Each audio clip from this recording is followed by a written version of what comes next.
എന്നെ കരുതും എന്നും പുലർത്തും, എൻ്റെ ആവശ്യങ്ങളെല്ലാം അറിയും. ദുഃഖനാളിൽ കൈവിടാതെ തൻ്റെ ചിറകിൻ നിഴലിൽ മറയ്ക്കും. എന്നെ കരുതും എന്നും പുലർത്തും, എൻ്റെ ആവശ്യങ്ങളെല്ലാം അറിയും. ദുഃഖനാളിൽ കൈവിടാതെ തൻ്റെ ചിറകിൻ നിഴലിൽ മറയ്ക്കും. ആശ്രയിപ്പാൻ എനിക്കെന്നും സർവശക്തൻ കൂടെയുണ്ട്. തളരാതെ മരുഭൂവിൽ യാത്ര ചെയ്യും പ്രത്യാശയോടെ. ആശ്രയിപ്പാൻ എനിക്കെന്നും സർവശക്തൻ കൂടെയുണ്ട്.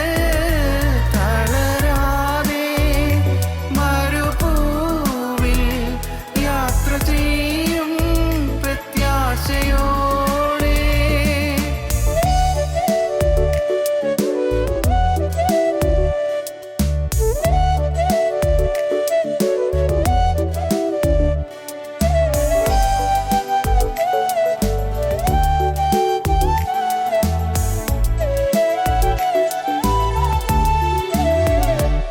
അനർത്ഥങ്ങൾ ഭവിക്കയില്ല, ബാധയോ എന്നെ തൊടുകയില്ല. പാതകളിൽ ദൈവത്തിൻ്റെ ദൂതന്മാർ കരങ്ങളിൽ വഹിക്കും. അനർത്ഥങ്ങൾ ഭവിക്കയില്ല, ബാധയോ എന്നെ തൊടുകയില്ല. പാതകളിൽ ദൈവത്തിൻ്റെ ദൂതന്മാർ കരങ്ങളിൽ വഹിക്കും. ആശ്രയിപ്പാൻ എനിക്കെന്നും സർവശക്തൻ കൂടെയുണ്ട്. തളരാതെ മരുഭൂവിൽ യാത്ര ചെയ്യും പ്രത്യാശയോടെ. ആശ്രയിപ്പാൻ എനിക്കെന്നും സർവശക്തൻ കൂടെയുണ്ട്. തളരാതെ മരുഭൂവിൽ യാത്ര ചെയ്യും പ്രത്യാശയോടെ.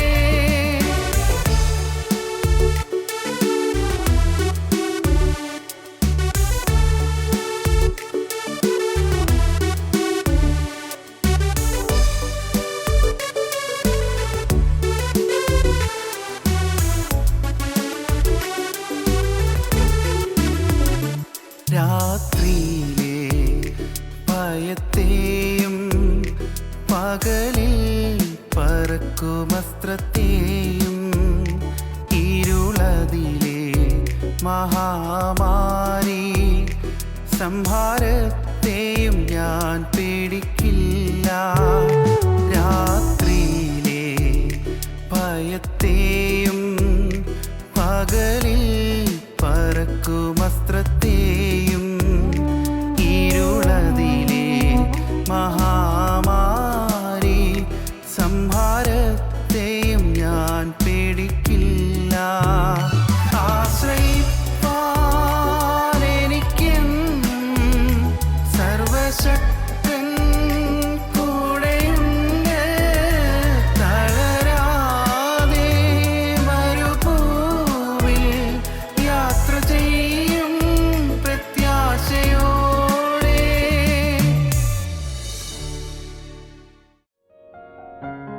ഞങ്ങളും ക്രൂശിക്കപ്പെട്ട ക്രിസ്തുവിനെ പ്രസംഗിക്കുന്നു. ദൈവ തിരുനാമത്തിന് മഹത്വമുണ്ടാകട്ടെ. യെശയ്യാ പ്രവാചകൻ്റെ പുസ്തകം 31 അധ്യായം 1 വാക്യം ഞാൻ വായിക്കാം. ഇസ്രായേലിൻ്റെ പരിശുദ്ധങ്കിലേക്ക് നോക്കുകയോ യഹോവയെ അന്വേഷിക്കുകയോ ചെയ്യാതെ സഹായത്തിനായി മിസ്രയീമിൽ ചെന്ന് കുതിരകളിൽ മനസ്സൂന്നി, രഥം അനവധി ഉള്ളതുകൊണ്ട് അതിലും, കുതിരച്ചേവകർ മഹാബലവാന്മാരാകൊണ്ട് അവരിലും ആശ്രയിക്കുന്നവർക്ക് അയ്യോ കഷ്ടം. മിസ്രയീമിൽ ചെന്ന് മിസ്രയീമിൻ്റെ ഭുജബലത്തിൽ ആശ്രയിക്കുന്നതിൽ, മിസ്രയീമിലെ പുഷ്ടികളിൽ സന്തോഷിക്കുന്നതിൽ ആശ്രയിക്കുന്നതിൽ, അത് പ്രമോദം കണ്ടെത്തുന്നതായ ആളുകൾക്ക് അയ്യോ കഷ്ടം എന്നാണ് പ്രവാചകൻ പറയുന്നത്. ഇസ്രായേലിൻ്റെ പരിശുദ്ധങ്ങളിലേക്ക് അവർ നോക്കുന്നില്ല. ആശ്രയമായി വാസ്തവമായും ദൈവത്തിങ്കൽ നോക്കേണ്ട മനുഷ്യൻ ദൈവത്തിങ്കിലേക്ക് നോക്കാതെ ഭൗതികമായ ആശ്രയസ്ഥാനങ്ങളിലേക്ക് നോക്കുന്നത് തുലവും ഖേദകരമാണെന്നാണ് പ്രവാചകൻ പറയുന്നത്. 118 സങ്കീർത്തനം 8 വാക്യം പറയും, മനുഷ്യനിൽ ആശ്രയിക്കുന്നതിനേക്കാൾ യഹോവയിൽ ആശ്രയിക്കുന്നത് നല്ലത്, പ്രഭുക്കന്മാരിൽ ആശ്രയിക്കുന്നതിനേക്കാൾ യഹോവയിൽ ആശ്രയിക്കുന്നത് നല്ലത്. ഈ വാക്യം നമുക്ക് കാണാതെ അറിയാം. വേദപുസ്തകത്തിൻ്റെ ഒത്ത നടുവിലത്തെ വാക്യം അതാണ് എന്നാണ് വേദ പണ്ഡിതന്മാർ പറയുന്നത്. മനുഷ്യനിൽ ആശ്രയിക്കുന്നതിനേക്കാൾ യഹോവയിൽ ആശ്രയിക്കുന്നത് നല്ലത്, പ്രഭുക്കന്മാരിൽ ആശ്രയിക്കുന്നതിനേക്കാൾ യഹോവയിൽ ആശ്രയിക്കുന്നത് നല്ലത്. 20 സങ്കീർത്തനത്തിൽ സങ്കീർത്തനക്കാരൻ പറയും, ചിലർ രഥങ്ങളിലും ചിലർ കുതിരകളിലും ആശ്രയിക്കുന്നു, ഞങ്ങളോ ഞങ്ങളുടെ ദൈവമായ യഹോവയുടെ നാമത്തെ കീർത്തിക്കും. രഥങ്ങളിലും കുതിരകളിലും ആശ്രയിച്ചവർ അവരെ കുനിഞ്ഞ് വീണുപോയി, എന്നാൽ ഞങ്ങൾ എഴുന്നേറ്റ് നിവർന്നു നിൽക്കുന്നു. യഹോവയിൽ ആശ്രയിക്കുന്ന ഞങ്ങൾ എഴുന്നേറ്റ് നിവർന്നു നിൽക്കുന്നു. ചിലർ രഥങ്ങളിലും ചിലർ കുതിരകളിലും ആശ്രയിക്കുന്നു, ഞങ്ങളോ ഞങ്ങളുടെ ദൈവമായ യഹോവയുടെ നാമത്തെ കീർത്തിക്കും. അവർ കുനിഞ്ഞ് വീണുപോയി, എന്നാൽ ഞങ്ങൾ എഴുന്നേറ്റ് നിവർന്നു നിൽക്കുന്നു. കുതിരകളിൽ ആശ്രയിക്കുന്നവരുണ്ട്, രഥങ്ങളിൽ ആശ്രയിക്കുന്നവരുണ്ടെന്ന് പറഞ്ഞാൽ ഭൗതികമായ ബലത്തിലും ഭൗതികമായ ആശ്രയസ്ഥാനങ്ങളിലും ബലമൂന്നി നിൽക്കുന്ന മനുഷ്യൻ അവൻ ഇളകുന്ന സ്ഥലത്താണ് നിൽക്കുന്നത് എന്നാണ് ഇതിൻ്റെ അർത്ഥം. ഭൗതികമായ കാര്യങ്ങളിൽ നിൽക്കുന്നു, ഭൗതികമായ വിഷയങ്ങളിൽ ആശ്രയിക്കുന്നു. ഈ ലോകത്തിൻ്റെ ധനസമൃദ്ധിയിൽ, ഈ ലോകത്തിൻ്റെ ആരോഗ്യത്തിൻ്റെ പെരുപ്പത്തിൽ, അതിലെല്ലാം മനുഷ്യനെ ആശ്രയിക്കുന്നു. ഈ ലോകത്തിൻ്റെ സമ്പത്തിൽ, ഈ ലോകത്തിൻ്റെ സൗകര്യങ്ങളിൽ, ഈ ലോകത്തിലെ ബന്ധുബലത്തിൽ, ഈ ലോകത്തിലെ മിത്രങ്ങളുടെ ശക്തിയിൽ, ഈ ലോകത്തിൽ സഹായിക്കുന്നതായ ആളുകളുടെ സഹായിക്കുന്ന കരങ്ങളിൽ എല്ലാം ആശ്രയിക്കുന്നു മനുഷ്യൻ. ചിലർ രഥങ്ങളിലും ചിലർ കുതിരകളിലും ആശ്രയിക്കുന്നു, ഞങ്ങളോ ഞങ്ങളുടെ ദൈവമായ യഹോവയുടെ നാമത്തെ കീർത്തിക്കും. കുതിരകളിലും രഥങ്ങളിലും ആശ്രയിച്ചവർ അവരെ കുനിഞ്ഞ് വീണുപോയി, എന്നാൽ യഹോവയിൽ ആശ്രയിച്ച് ഞങ്ങളോ ഞങ്ങൾ എഴുന്നേറ്റ് നിവർന്നു നിൽക്കുന്നു. ദാവീദ് പറയുകയാണ്, ദാവീദ് പാടുകയാണ്. ഇവിടെ നാം വായിച്ച ഭാഗം എന്താണ് പറയുന്നത്? ഇസ്രായേലിൻ്റെ പരിശുദ്ധങ്ങളിലേക്ക് നോക്കുന്നില്ല, യഹോവയെ അന്വേഷിക്കുന്നില്ല, എന്നാൽ സഹായം കിട്ടുവാനായി മിസ്രയീമിൽ ചെല്ലുന്നു. മിസ്രയീമിലെ കുതിരകളിൽ മനസ്സൂന്നുന്നു. മിസ്രയീമിലെ രഥങ്ങളിൽ, ധാരാളമുള്ള രഥങ്ങളിൽ ആശ്രയിക്കുന്നു. ആ മിസ്രയീമിലുള്ളതായ കുതിരച്ചേവകർ മഹാബലവാന്മാരാകൊണ്ട് അവരിലും ആശ്രയിക്കുന്നു. പക്ഷേ അങ്ങനെ ആശ്രയിക്കുന്നവർക്ക്, മിസ്രയീമിൽ ആശ്രയിക്കുന്നവർക്ക് അയ്യോ കഷ്ടമെന്നാണ് ശിയാവ് പറയുന്നത്. ഇസ്രായേലിൻ്റെ പരിശുദ്ധങ്ങളിലേക്ക് നോക്കുകയോ യഹോവയെ അന്വേഷിക്കുകയോ ചെയ്യാതെ സഹായത്തിനായി മിസ്രയീമിൽ ചെന്ന് കുതിരകളിൽ മനസ്സൂന്നി, രഥം അനവധിയുള്ളതുകൊണ്ട് അതിലും, കുതിരച്ചേവർ മഹാബലവാന്മാരാകൊണ്ട് അവരിലും ആശ്രയിക്കുന്നവർക്ക് അയ്യോ കഷ്ടം. സ്നേഹിതരെ, മനുഷ്യനിൽ ആശ്രയിക്കുന്നവർക്ക് അയ്യോ കഷ്ടം. ഭൗതികമായ സമ്പത്തിലും സമൃദ്ധിയിലും സമ്പുഷ്ടിയിലും ആശ്രയിക്കുന്നവർക്ക് അയ്യോ കഷ്ടം. വേദപുസ്തകത്തിൽ അബ്രഹാമിൻ്റെ ജീവിതത്തിൽ പറ്റിയ ഒന്നാമത്തെ വീഴ്ച മിസ്രയീമിലേക്ക് പോയി എന്നുള്ളതാണ്. മിസ്രയീമിലെ പുഷ്ടിയിലേക്ക് തിരിഞ്ഞു എന്നുള്ളതാണ്. ക്ഷാമം വന്നപ്പോൾ ദൈവത്തിൻ്റെ വിളി കേട്ട് പുറപ്പെട്ട ദൈവദാസൻ മിസ്രയീമിലേക്ക് പോയി. നേരെ കനാനിലേക്ക് പോകുവാനായി ദൈവം വിളിച്ച് വേർതിരിച്ച് ദൈവം നയിച്ച് നടത്തിക്കൊണ്ടുവന്ന ദൈവപുരുഷൻ ഇടയ്ക്ക് ക്ഷാമം വന്നപ്പോൾ അമ്പരപ്പിലായി, അങ്കലാപ്പിലായി, നിരാശനായി, ഭാരചകിതനായി. അബ്രഹാം നേരെ മിസ്രയീമിലേക്ക് പോയി. ഉൽപ്പത്തി പുസ്തകം 12-ാം അധ്യായം 10-ാം വാക്യം അങ്ങനെയാണ് പറയുന്നത്. ദേശത്ത് ക്ഷാമം ഉണ്ടായി, ദേശത്ത് ക്ഷാമം കഠിനമായി തീർന്നതുകൊണ്ട് അബ്രഹാം മിസ്രൈമിൽ ചെന്ന് പാർപ്പാൻ അവിടേക്ക് പോയി. അബ്രഹാം മിസ്രൈമിലേക്ക് പോയി. പ്രിയപ്പെട്ടവരെ, മിസ്രൈം എന്ന പദം വേദപുസ്തകത്തിൽ ഉപയോഗിക്കുന്നത് പലതും പൈശാചിക മണ്ഡലം എന്ന അർത്ഥത്തിലാണ്. അങ്ങനെയാണ് മിസ്രൈമിനെ സിംബലൈസ് ചെയ്യുന്നത്, മിസ്രൈമിനെ പ്രതീകവൽക്കരിക്കുന്നത്. മിസ്രൈം അത് സമൃദ്ധിയുടെ ദേശമാണ്, മനുഷ്യൻ സമൃദ്ധിയിലേക്ക് തിരിയുന്നുവെന്ന്, ഭൗതികമായ സമൃദ്ധിയെ ലാക്കാക്കുന്നുവെന്ന്. ഭൗതികമായ സമൃദ്ധി വേണ്ട എന്നല്ല പറഞ്ഞത്, ഭൗതികമായ ക്ഷേമവും ഐശ്വര്യവും വേണ്ട എന്നല്ല പറഞ്ഞത്.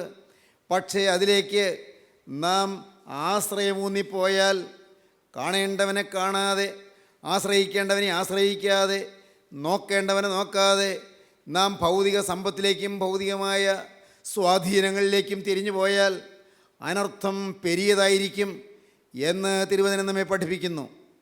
അബ്രഹാം ദൈവത്തിങ്കിലേക്ക് നോക്കിയില്ല, ഭൂമിയിലേക്ക് നോക്കി. He didn't look unto the lord but he looked unto the land. ലാൻഡിലേക്ക് നോക്കി, ലോർഡിലേക്ക് നോക്കിയില്ല. രണ്ടും എൽ എന്ന അക്ഷരം കൊണ്ട് ആരംഭിക്കുന്ന വാക്കുകളാണ്. ഒന്ന് ലോർഡ്, ലോർഡിലേക്ക് നോക്കിയില്ല. രണ്ടാമത്തേത് ലാൻഡ്, ലാൻഡിലേക്ക് നോക്കി. ദൈവത്തെ നോക്കി പുറപ്പെട്ട ദൈവദാസൻ ദൈവത്തിൽ നിന്ന് കണ്ണുമാറ്റി ഈ ഭൂമിയിലേക്ക് നോക്കി, ഭൂമിയിലെ സമ്പത്തിലേക്ക് നോക്കി. പ്രിയപ്പെട്ടവരെ, വളരെ ഗൗരവമേറിയ ഒരാശയം നിങ്ങളുടെ മുന്നിലേക്ക് കൊണ്ടുവരാൻ ഞാൻ ആഗ്രഹിക്കുന്നു. നമ്മുടെ ലാക്ക് ഭൗതിക സമ്പത്ത് ആയി പോകരുത്. ഭൗതികമായ സുഖഭോഗങ്ങൾ നമ്മുടെ ലാക്കാക്കി പോകരുത്. അബ്രഹാമിന് വേണമെങ്കിൽ ന്യായം പറയാം. എനിക്ക് കഷ്ടത വന്നതുകൊണ്ടല്ലേ, ക്ഷാമം വന്നതുകൊണ്ടല്ലേ, പട്ടിണി വന്നതുകൊണ്ടല്ലേ, പട്ടിണി മാറാനായിട്ടല്ലേ ഞാൻ പോയത്. അതിൽ തെറ്റൊന്നുമില്ലല്ലോ. പ്രിയപ്പെട്ടവരെ, അതിൽ തെറ്റില്ല. പക്ഷേ ദൈവത്തെ മാത്രം മുൻനിർത്തി, ദൈവത്തിൽ മാത്രം ആശ്രയിച്ചു പോകുന്ന ദൈവദാസൻ ഇടയ്ക്ക് ദൈവത്തിൽ നിന്ന് കണ്ണു മാറ്റി. ഒരു പ്രശ്നം വന്നപ്പോൾ ആൾ ഭാരപ്പെട്ടു, ഒരു പ്രയാസം വന്നപ്പോൾ മനസ്സ് ആകുലമായി തീർന്നു, മനസ്സ് ആവലാതി പൂണ്ടു. ഒരു പ്രയാസം വന്നപ്പോൾ, ഒരു പ്രശ്നം വന്നപ്പോൾ ആകെ വലിയ അമ്പരപ്പായി, പ്രയാസമായി. ഉടനെ മിസ്രൈമിലേക്ക് പോകാമെന്ന് തീരുമാനിച്ചു. മിസ്രൈം അടുത്ത് തന്നെയുണ്ട്, അടുത്ത് തന്നെ മിസ്രൈമുണ്ട്. അങ്ങോട്ട് വഴി തിരിച്ചു വിട്ടു. എന്തായിരിക്കും അബ്രഹാമിന് ഈ അപകടം പറ്റാൻ കാരണം? അത് 13-ാം അധ്യായം 10-ാം വാക്യം വായിക്കുമ്പോൾ കാണാം. 13-ാം അധ്യായം 10-ാം വാക്യം നമുക്കൊന്ന് വായിച്ച് കേൾക്കാം. അപ്പോൾ ലോത്ത് നോക്കി, യോർദാനരികെയുള്ള പ്രദേശമൊക്കെയും നീരോട്ടമുള്ളതെന്ന് കണ്ടു. യോർദാനരികെയുള്ള പ്രദേശമൊക്കെയും നീരോട്ടമുള്ളതെന്ന് കണ്ടു.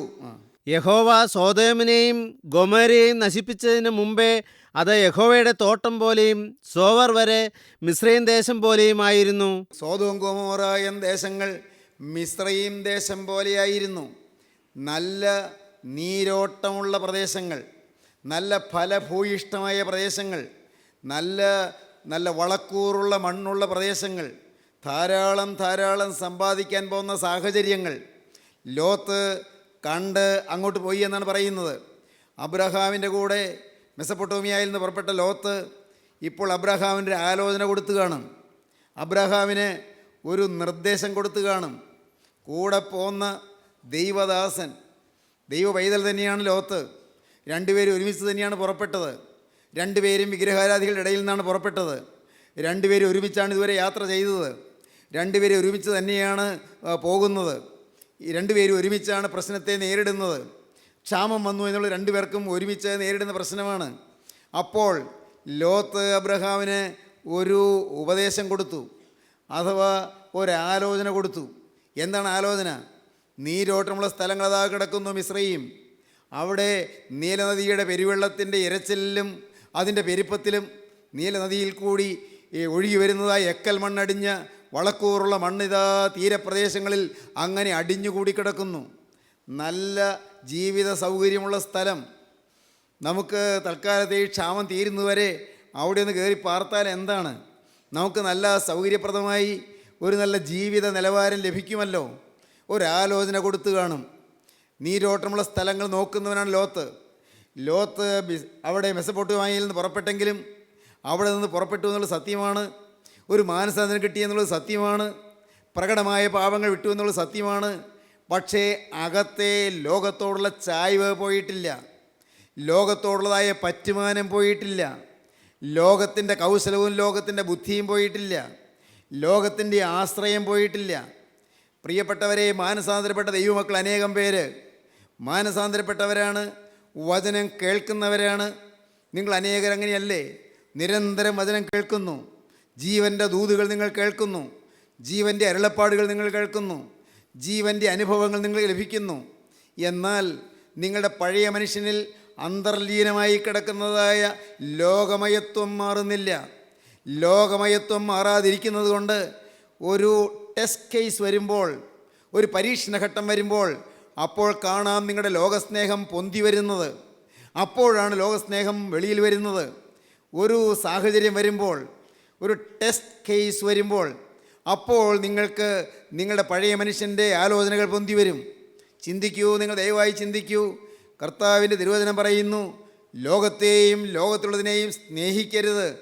ലോകസ്നേഹം ദൈവത്തോട് ശത്രുത്വമാകുന്നു. നമുക്ക് ഈ വാക്യങ്ങളെല്ലാം കാണാതെ അറിയാം. നിങ്ങളിൽ ചിലരെല്ലാം ഈ വാക്യങ്ങൾ പറയുക മാത്രമല്ല, മറ്റുള്ളവരെ പഠിപ്പിക്കുക പോലും ചെയ്തവരാണ്. എന്നാൽ സങ്കടത്തോടെ പറയട്ടെ, ഇന്നും ലോകത്തോടുള്ള പറ്റുമാനങ്ങൾ പലരുടെയും ഹൃദയത്തിൽ നിന്ന് പറഞ്ഞു മാറിയിട്ടില്ല. ലോകത്തോടിന്നും മുറുകെ പറ്റുന്നതായ ചില ബന്ധങ്ങൾ നിൽക്കുന്നു. ലോകത്തിൻ്റെ സമൃദ്ധിക്ക് വേണ്ടിയും ലോകത്തിൻ്റെ ഉയർച്ചയ്ക്ക് വേണ്ടിയും ലോകമനുഷ്യരുടെ പ്രീതിക്ക് വേണ്ടിയും ലോകമനുഷ്യരുടെ ബഹുമതിക്ക് വേണ്ടിയും നിങ്ങളുടെ ഹൃദയം കൊതി പൂണ്ടുപോകുന്നു. പ്രിയപ്പെട്ടവരെ, ഗൗരവമായി ചിന്തിക്കുക. ലോത്ത് നീരോട്ടമുള്ള സ്ഥലങ്ങൾ കാണുന്നവനാണ്. അവൻ്റെ പഴയ മനുഷ്യൻ മരിച്ചിരുന്നില്ല. അബ്രഹാം പിതാവിൻ്റെ കൂടെ പുറപ്പെട്ടു. ഒരു നല്ലൊരാശയമാണ് അബ്രഹാം പറഞ്ഞത്. അത് കേട്ടപ്പോൾ എനിക്കും പോകണമെന്ന് തോന്നി. നല്ലതാണ്, ഒരു നല്ല തോന്നലല്ലേ വന്നത്. പക്ഷേ എന്തു പറ്റി? അവൻ്റെ ആളത്വത്തിൽ വരേണ്ടതായ മാറ്റം വരാതെയാണ് അവൻ യാത്ര പുറപ്പെട്ടത്. ആളത്വത്തിൽ മാറ്റം വരേണ്ടതുണ്ട് എന്നുള്ളതിനെക്കുറിച്ച് പാവം ലോത്ത് ചിന്തിച്ചില്ല. സ്നേഹിതരെ, എന്താണ് ഉണ്ടായത്? ലോത്തൊരു നിർദ്ദേശം കൊടുത്തു. എന്തിന് നാം ഈ ക്ഷാമദേശത്ത് കിടന്ന് വലയണം? നമുക്ക് അങ്ങോട്ട് പോയാൽ പോരെ? അവിടെയാണെങ്കിൽ മിസ്രയീമിൽ നല്ല നീലത ഇങ്ങനെ പെരുവെള്ളം കവിഞ്ഞൊഴുകുന്നു. തീരപ്രദേശങ്ങളിൽ എക്കൽ മണ്ണൊന്ന് അടിയുന്നു. നല്ല ഫലപുഷ്ടിയുള്ള മണ്ണ്, വളക്കൂറുള്ള മണ്ണ്. നമുക്കവിടെ ചെന്ന് കൃഷി ചെയ്യാം. നമുക്ക് വേലക്കാരുണ്ട്, നമുക്ക് ആടുമാടുകളുണ്ട്, നമുക്ക് ദാസിദാസന്മാരുണ്ട്. നമുക്കവിടെ ജീവിക്കാമല്ലോ. അവിടെ ആ നദീതീരത്തു നിന്ന് അപ്പുറം മാറിയുള്ളതായ മലഞ്ചെരുവുകളിലുള്ളതായ മൈതാനങ്ങളിൽ നമ്മുടെ ആടുകളെ മേയ്ക്കാം. നമ്മുടെ ആട്ടിടയന്മാർക്ക് അവിടെ മേയ്ക്കാൻ സൗകര്യമുണ്ട്. പലതും ലോത്ത് പറഞ്ഞു. പ്രിയപ്പെട്ടവരെ, സംഭവിച്ചത് എന്താണ്? അബ്രഹാം അതിന് ചെവി കൊടുത്തു. ഓർക്കുക, മകനെ, പാപികൾ നിന്നെ വശീകരിച്ചാൽ നീ വഴിപ്പെട്ടു പോകരുത് എന്ന് ജ്ഞാനിയായ ശലോമോൻ പറയുന്നു. പലരും നമ്മെ വശീകരിച്ചു എന്ന് വരും. പലരും ലോകത്തിൻ്റെ ഇമ്പങ്ങൾ കാട്ടി നമ്മെ ക്ഷണിച്ചു എന്ന് വരും. പാപത്തിലേക്കല്ല, ലോക ഇമ്പങ്ങളിലേക്ക് നമ്മെ ആകർഷിച്ചു എന്ന് വരും. പാവമാണോ എന്ന് ചോദിച്ചാൽ പാവമാണോ? അല്ല, പാവമല്ല. പാവമല്ലാത്തതായ പാപങ്ങൾ, പാപം എന്ന് മുദ്രകുത്താൻ സാധ്യതയില്ലാത്തതായ പാപവാസനകൾ, അത് നമ്മെ ആകർഷിക്കുകയും നമ്മെ വശീകരിക്കുകയും നമ്മെ സ്വാധീനപ്പെടുത്തുകയും നമ്മെ ക്ഷണിക്കുകയും ചെയ്യുന്നു. ദൈവജനം പ്രത്യേകം കരുതിക്കൊള്ളേണ്ടതാണ്.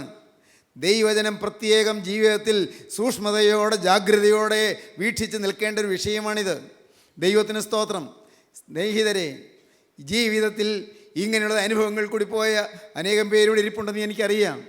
പ്രയാസങ്ങൾ വരുമ്പോൾ പെട്ടെന്ന് മാനുഷികമായി ബുദ്ധി തേടി പല മാനുഷിക വഴികളിലേക്കും തിരിയുന്നതായ ആളുകൾ ദൈവത്തോട് ആലോചന ചോദിക്കാതെ, കർത്താവേ, എന്നെക്കുറിച്ചുള്ളതായ ഇതിൻ്റെ ഹിതം എന്താണ്? ഞാനിവിടെ എന്താണ് ചെയ്യേണ്ടത്? എന്നെക്കുറിച്ചുള്ളതായ ഇതിൻ്റെ സ്പെസിഫിക് പ്രോഗ്രാം എന്താണ്? എന്നെക്കുറിച്ചുള്ളതായ ഇതിൻ്റെ സുനിയതമായ പദ്ധതി എന്താണ്? എന്നെക്കുറിച്ചുള്ളതിൻ്റെ പ്ലാൻ എന്താണ്? അതെനിക്ക് കാണിച്ചു തരണമേ. എൻ്റെ വിളി എന്താണ്? എന്നെ എന്തിനു വേണ്ടിയാണ് തിരഞ്ഞെടുത്തത്? വിളിയും തിരഞ്ഞെടുപ്പ് ഉറപ്പാക്കുവാൻ ശ്രമിപ്പീൻ. എന്നെ വിളിച്ചത് എന്തിനാണ്? എന്നെ തിരഞ്ഞെടുത്തത് എന്തിനാണ്? എന്നെ എൻ്റെ ജീവിതത്തിൽ ഒരു സമയത്ത് വന്ന് കയറി പിടിച്ച് എന്നെ വിളിച്ച് വേർതിരിച്ച് ഇത്രത്തോളം നടത്തിയത് എന്തിനാണ്? ഞാൻ മിസ്രയീമിൻ്റെ സുഖഭോഗങ്ങളിൽ ലയിക്കാനാണോ? ദൈവജനമേ, ഭയത്തോടെ ചിന്തിക്കുക. നമ്മുടെ ജീവിതത്തിൽ ഒന്നുപോയ പരാജയങ്ങളിലേക്ക് തിരിഞ്ഞു നോക്കുക. ദൈവത്തിന് സ്തോത്രം. പരാജയങ്ങളിലേക്ക് തിരിഞ്ഞു നോക്കുമ്പോൾ പുതിയ പാഠങ്ങൾ കിട്ടും. പുതിയ പാഠങ്ങൾ ഉൾക്കൊണ്ടുകൊണ്ട് നാം അതിവേഗം മടങ്ങി വരിക. ദൈവം ആഗ്രഹിക്കുന്ന അതാണ്. വേദപുസ്തകത്തിൽ കാണുന്ന ഒരു വലിയ പ്രത്യേകത ഞാൻ പറഞ്ഞു തരാം. പ്രിയപ്പെട്ടവരെ, വേദപുസ്തകത്തിൽ എല്ലാം വ്യക്തമായും സത്യമായി രേഖപ്പെടുത്തിയിരിക്കുന്നു. എന്ന് പറഞ്ഞാൽ എന്താണ്? അബ്രഹാമിൻ്റെ ജീവിതത്തിൽ അബ്രഹാം വിശ്വാസികളുടെ പിതാവാണ്. പക്ഷേ വിശ്വാസികളുടെ പിതാവായ അബ്രഹാമിൻ്റെ ജീവിതത്തിലെ പരാജയവും വേദപുസ്തകം പറയുന്നു. ആദ്യത്തെ 12-ാം അധ്യായത്തിൽ 1-ാമത്തെ പരാജയം കാണുന്നു. പിന്നെ 16-ാം അധ്യായത്തിൽ 2-ാമത്തെ പരാജയം കാണുന്നു. പിന്നെ 20-ാം അധ്യായത്തിൽ 3-ാമത്തെ പരാജയം കാണുന്നു. മനുഷ്യൻ്റെ നന്മകൾ മാത്രമല്ല ദൈവം കാണിച്ചു തരുന്നത്, അവന് തിന്മകൾ ദൈവം ചൂണ്ടിക്കാണിച്ചു തരുന്നു. അനന്തര തലമുറകൾക്ക് ഓർമ്മയ്ക്കും പഠനത്തിനുമായി ബുദ്ധി ഉപദേശത്തിനായി ദൈവം അതെല്ലാം എഴുതി വച്ചിരിക്കുന്നു. അബ്രഹാമിൻ്റെ ജീവിതത്തിൽ പരാജയം വന്ന് എഴുതി, ദാവീദിൻ്റെ ജീവിതത്തിൽ പരാജയം വന്ന് അതേപടി എഴുതി. ദൈവത്തിന് സ്തോത്രം. ശിംശോൻ വിശ്വാസവീരനും ശിംശോൻ പരാക്രമശാലിയുമായിരുന്നു. ദൈവജനത്തിന് വേണ്ടിയും ദൈവത്തിന് വേണ്ടിയും അത്ഭുതം ചെയ്തവനായിരുന്നു. അവൻ്റെ ജീവിതത്തിൽ വന്ന പരാജയം ദൈവം രേഖപ്പെടുത്തി. ദൈവത്തിന് സ്തോത്രം. കർമ്മേലിൽ തീ ഇറക്കി ഏലിയാവിൻ്റെ ജീവിതത്തിൽ വന്ന പരാജയം ദൈവം ഈ പുസ്തകത്തിൽ രേഖപ്പെടുത്തി വെച്ചു.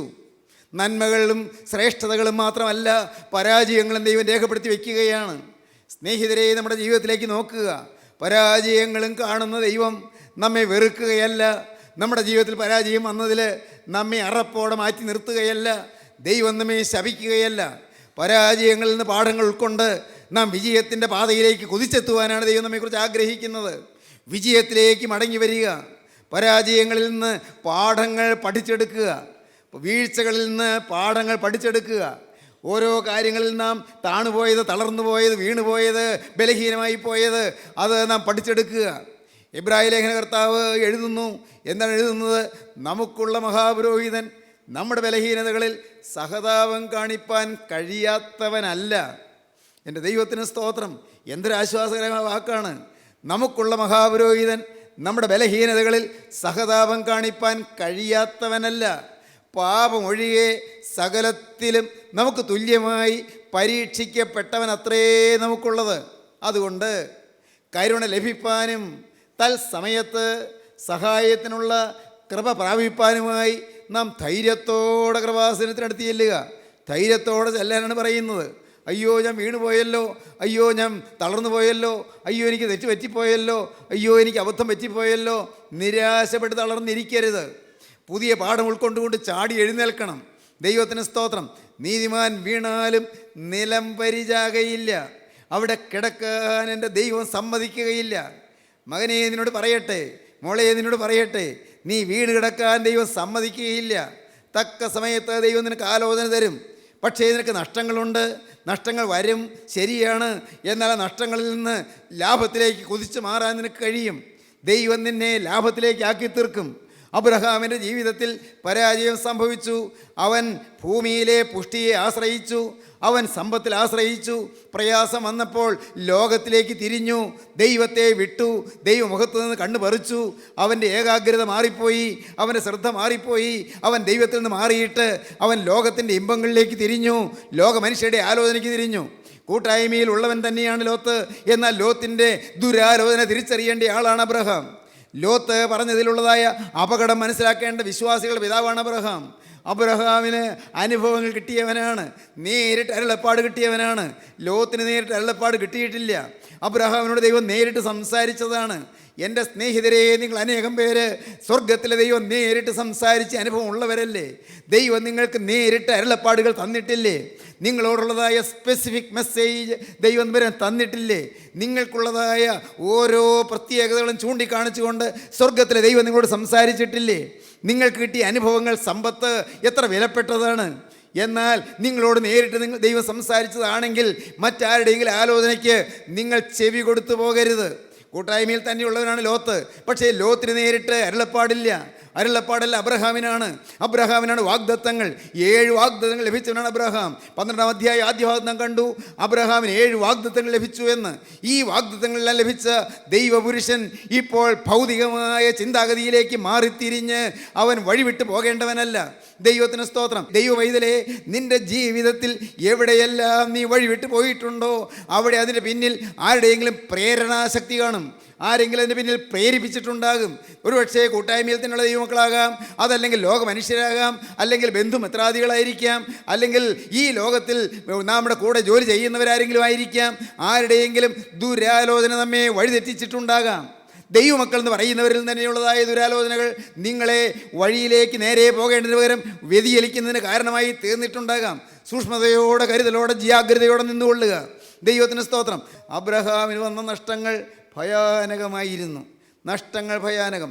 മിസ്രൈമിലേക്ക് ദൈവപുരുഷൻ പോയതുകൊണ്ട് 7 കനത്ത നഷ്ടങ്ങൾ വന്നു എന്ന് കഴിഞ്ഞ പ്രാവശ്യം ഞാൻ പറയുകയുണ്ടായി. മിസ്രൈമിലേക്ക് പോയതുകൊണ്ട് കനത്ത നഷ്ടം അബ്രഹാമിന് വന്ന ഏറ്റവും വലിയ നഷ്ടം. അബ്രഹാമിന് സ്വയം വഞ്ചിക്കാനിടയായി, സ്വയം ചതിക്കാനിടയായി, സ്വയം അനർത്ഥം വരാനിടയായി. അബ്രഹാമിൻ്റെ നാവിൽ തന്നെ പിഴപറ്റി. ദൈവത്തിന് സ്തോത്രം. നമ്മുടെ ജീവിതത്തിലേക്ക് നോക്കുക. പിഴകൾ എവിടെയെല്ലാമാണ് പറ്റിയത്? പ്രകടമായ പാപങ്ങളിലേക്ക് അബ്രഹാം പോകാനിട വന്നു. പ്രകടമായ പാപങ്ങൾ, വാക്കിൽ പാപം, അബ്രഹാമിൻ്റെ പെരുമാറ്റത്തിൽ പാപം, അബ്രഹാമിൻ്റെ സാക്ഷ്യത്തിൽ അവിടെ സത്യസാക്ഷ്യം നഷ്ടപ്പെട്ടു കളയുന്നതായ ഭയാനകമായ നഷ്ടം. അനേക കാര്യങ്ങൾ വന്നു. ദൈവത്തിന് സ്തോത്രം. നഷ്ടം വന്നവർ, കേട് പറ്റിയവർ, അപകടം പറ്റിയവർ, അനർത്ഥം പറ്റിയവർ ആരെല്ലാം ഈ വാക്കുകളെ കേൾക്കുന്നുണ്ട്? വീണുപോയവർ ആരെല്ലാം ഈ വാക്കുകളെ കേൾക്കുന്നുണ്ട്? വഴി തെറ്റിപ്പോയവർ ആരെല്ലാം ഈ വാക്കുകളെ കേൾക്കുന്നുണ്ട്? നേർപാത വിട്ട്, സത്യപാത വിട്ട് ജീവിതത്തിൽ അനർത്ഥം പറ്റി ദുർവഴികളിലേക്ക്, ദുർമാർഗങ്ങളിലേക്ക് തിരിഞ്ഞു പോയവരാരെല്ലാം ഈ വാക്കുകളെ കേൾക്കുന്നുണ്ട്? തെറ്റായ ബന്ധാവ് തിരഞ്ഞെടുത്തവരാരെല്ലാം ഈ വാക്കുകളെ കേൾക്കുന്നുണ്ട്? എൻ്റെ സ്നേഹിതരെ, ഇപ്പോൾ നിങ്ങളെ യഥാസ്ഥാനപ്പെടുത്താൻ ആഗ്രഹിച്ചുകൊണ്ട് രക്ഷകനിതാ നിങ്ങളുടെ അരികിലേക്ക് വരുന്നു. അവൻ്റെ തിരുരക്തം പുരണ്ട കരം നിങ്ങളുടെ നേരെ നീട്ടിക്കൊണ്ട് അവിടെ നിങ്ങളോട് കെഞ്ചി പറയുന്നു, മകനെ മടങ്ങി വരിക, മകളെ മടങ്ങി വരിക. ഇനി നീ താമസിക്കല്ലേ. നഷ്ടം കൂടുതൽ വരുന്നതിന് മുൻപ് അതിവേഗം മടങ്ങി വരിക. കൂടുതൽ കനത്ത നഷ്ടങ്ങൾ വരുന്നതിന് മുൻപ് അതിവേഗം നീ മടങ്ങി വരിക. സൃഷ്ടാവിൻ്റെ വഴിയിലേക്ക് വരിക. ശുഭകരമായി നടപ്പാൻ ഞാൻ നിന്നെ അഭ്യസിപ്പിക്കാം. ഞാൻ എൻ്റെ നല്ല ആത്മാവ് നിന്നെ നേർനിലത്തിൽ നടത്താം. നല്ല ആത്മാവ് നേർനിലത്തിൽ എന്നെ നടത്തുമാറാകട്ടെ. ഹല്ലേലൂയ. നല്ല ആത്മാവ് നേർനിലത്തിൽ നിങ്ങൾ നടത്തും പ്രിയരെ. പരിശുദ്ധാത്മാവ് സത്യപാതയിൽ നിങ്ങൾ നടത്തും. വഴിതെറ്റ് വന്നവർക്ക് മടങ്ങി വരാം. സത്യപാതയിലൂടെ പോകുന്നവർക്ക് കുതിച്ച് മുന്നേറാം. രക്ഷകനിതാ മുന്നേ പോകുന്നു. സാക്ഷികളുടെ സമൂഹം ഇതാ ചുറ്റി നിൽക്കുന്നു. മുന്നോട്ട് ഓടുക. സകല ഭാരവും മുറുകെ വരുന്ന പാപവും വിട്ട് മുമ്പിൽ വെച്ചിരിക്കുന്ന ഓട്ടം സ്ഥിരതയോടെ ഓടുക. വിശ്വാസത്തിന് നായകനും പൂർത്തി വരുന്നതിനുമായ യേശുവിനെ നോക്കിക്കൊണ്ടോടുക. അവനെ മാത്രം ശ്രദ്ധിപ്പീൻ. പ്രകാശം പ്രാപിക്കുക. തിരുനാമം മഹത്വപ്പെടുത്തുക. നമുക്ക് പ്രാർത്ഥിക്കാം. കാരുണ്യവാനേ, മഹാപരിശുദ്ധനായ ഞങ്ങളുടെ സ്വർഗീയ പിതാവേ, ഈ നല്ല സമയത്തിനായി ഞങ്ങൾ നിന്നെ സ്തുതിക്കുന്നു. തിരുവചനങ്ങൾക്കായി ഞങ്ങൾ നിന്നെ സ്തോത്രം ചെയ്യുന്നു. ഈ വചനം കേട്ട എല്ലാവരെയും സത്യപാതയിലേക്ക് മടക്കി വരുത്തണമേ. ജീവൻ്റെ പാതയിലേക്ക് മടക്കി വരുത്തണമേ. സമാധാന മാർഗത്തിലേക്ക് മടക്കി വരുത്തണമേ. ലോക ഇമ്പങ്ങളിൽ നിന്ന് പറിച്ചെടുക്കണമേ. ലോക വഴികളിൽ നിന്ന് വേർതിരിക്കണമേ. നിന്റെ നാമത്തിന് മഹത്വത്തിന് വേണ്ടി വേർതിരിക്കപ്പെടുവാനുള്ളതായ സൗഭാഗ്യം നിന്റെ മക്കൾക്ക് എല്ലാവർക്കും നൽകണമേ. എല്ലാ നന്മകളാലും അലങ്കരിക്കണമേ. തിരുനാമം മഹത്വപ്പെടുത്തണമേ. യേശു ക്രിസ്തുവിൻ്റെ വിലയേറിയ നാമത്തിൽ തന്നെ. ആമീൻ.